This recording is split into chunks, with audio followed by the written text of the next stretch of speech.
Item ಯಾವುದೇ ಇರಲಿ try ಮಾಡಿ ಆಚಿ ಚಿಕನ್ ಮಸಾಲಾ. ಆಚಿ ಚಿಕನ್ ಮಸಾಲಾ. ನಿರ್ಮಾಪಕರಿಗೆ ಕ್ಷಮೆ ಕೇಳಿದ ನಟ ನೀನಾಜಂ ಸತೀಶ್. ನನ್ನ ಮಾತಿನಿಂದ ನೋವಾಗಿದ್ರೆ ಕ್ಷಮೆ ಇರಲಿ ಅಂತ ಹೇಳಿದ್ದಾರೆ. ನಾನು ಉದ್ದೇಶಪೂರ್ವಕವಾಗಿ ಮಾತನಾಡಿದ್ದಲ್ಲ. ನನ್ನ ಮಾತಿನಿಂದ ನೋವಾಗಿದ್ರೆ ದಯವಿಟ್ಟು ಕ್ಷಮಿಸಿ. ವಿಡಿಯೋ ಪೋಸ್ಟ್ ಮಾಡುವ ಮುಖೇನ ಸಾರಿ ಕೇಳಿದ್ದಾರೆ ನಟ ನೀನಾಜಂ ಸತೀಶ್. ನಿರ್ಮಾಪಕರ ಬಗ್ಗೆ ಆಡಿದ ಮಾತಿಗೆ ನಟ ಸತೀಶ್ ಕ್ಷಮೆ ಕೇಳಿದ್ದಾರೆ. ಈ ಸಂಬಂಧ 12:30ಕ್ಕೆ ಸುದ್ದಿಗೋಷ್ಠಿ ನಡೆಸಲಿದ್ದಾರೆ ಪ್ರೊಡ್ಯೂಸರ್ಸ್. ನಟ ನೀನಾಜಂ ಸತೀಶ್ ಹೇಳಿಕೆಗೆ ಉತ್ತರವನ್ನು ಕೊಡಲಿದ್ದಾರೆ ನಿರ್ಮಾಪಕರು. ಪ್ರೊಡ್ಯೂಸರ್ಸ್ ಸುದ್ದಿಗೋಷ್ಠಿಗೂ ಮುನ್ನವೇ ಸತೀಶ್ ಕ್ಷಮೆ ಕೇಳಿದ್ದಾರೆ. ನಿನ್ನೆ ನಡೆದಂಥ ಅಯೋಗ್ಯ ಟು ಪ್ರೆಸ್ ಮೀಟಲ್ಲಿ ನಾನು ಕೆಲವೊಂದು ಮಾತುಗಳನ್ನಾಡಿದೆ.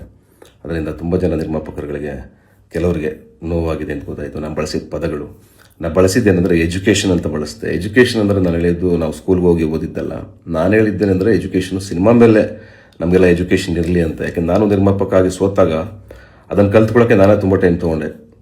ಹೊಸದಾಗಿ ಬರೋರಿಗೆ ಏನಾಗುತ್ತೆ, ಯಾವ ಡಿಪಾರ್ಟ್ಮೆಂಟ್ ಏನು ರೇಟು, ಯಾವ ಡಿಪಾರ್ಟ್ಮೆಂಟಲ್ಲಿ ಎಷ್ಟು ದುಡ್ಡು ಹೋಗ್ತಾ ಇದೆ, ಅಥವಾ ಯಾವ ಡಿಪಾರ್ಟ್ಮೆಂಟಲ್ಲಿ ಇನ್ವಾಲ್ವ್ ಆಗಬೇಕು. ನಾವು ಎಲ್ಲ ಡಿಪಾರ್ಟ್ಮೆಂಟಲ್ಲೂ ಇನ್ವಾಲ್ವ್ ಆಗಿದ್ದಾಗ ಪ್ರತಿಯೊಂದು ಅವರಿಗೆ ಗೊತ್ತಾಗುತ್ತೆ ಅನ್ನೋ ದೃಷ್ಟಿಯಿಂದ, ಅದಿದ್ದರೆ ಒಳ್ಳೆಯದು ಅನ್ನೋ ದೃಷ್ಟಿಯಿಂದ ನಾನು ಆ ಎಜುಕೇಷನ್ ಅನ್ನೋ ಪದನ ಬಳಸಿದೆ.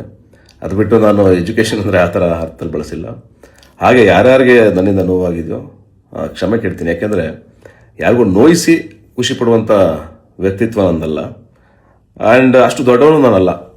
ಇನ್ನು ನಮ್ಮದು ಸಾಕಷ್ಟು ಸಿನಿಮಾಗಳನ್ನ ಮಾಡಬೇಕು, ಸಾಕಷ್ಟು ಕಲಿಬೇಕು. ನಾನು ಕಲಿಕೆನಲ್ಲೇ ಇದ್ದೀನಿ. ಅಥವಾ ನಾನು ಮಾಡಿದ್ದೆಲ್ಲ ಗ್ರೇಟು, ಅಥವಾ ನಾನು ಸಿನಿಮಾ ಮಾಡಿ ಸೋತಿದ್ದೀನಿ, ಗೆದ್ದಿದ್ದೀನಿ, ಎರಡೂ ಆಗಿದೆ. ಹಾಗಾಗಿ ಯಾರಿಗೂ ನೋಯಿಸೋ ಉದ್ದೇಶ ನನಗಿಲ್ಲ. ಲಕ್ಷಾಂತರ ಜನರ ಬದುಕಿದೆ ಇಂಡಸ್ಟ್ರಿಯಿಂದ. ಹಾಗಾಗಿ ನಾನು ಇಂಡಸ್ಟ್ರಿ ಉಳಿಬೇಕು, ಬೆಳಿಬೇಕು ಅನ್ನೋ ದೃಷ್ಟಿಯಿಂದ ಆ ಮಾತುಗಳನ್ನೆಲ್ಲ ಆಡಿದೆ.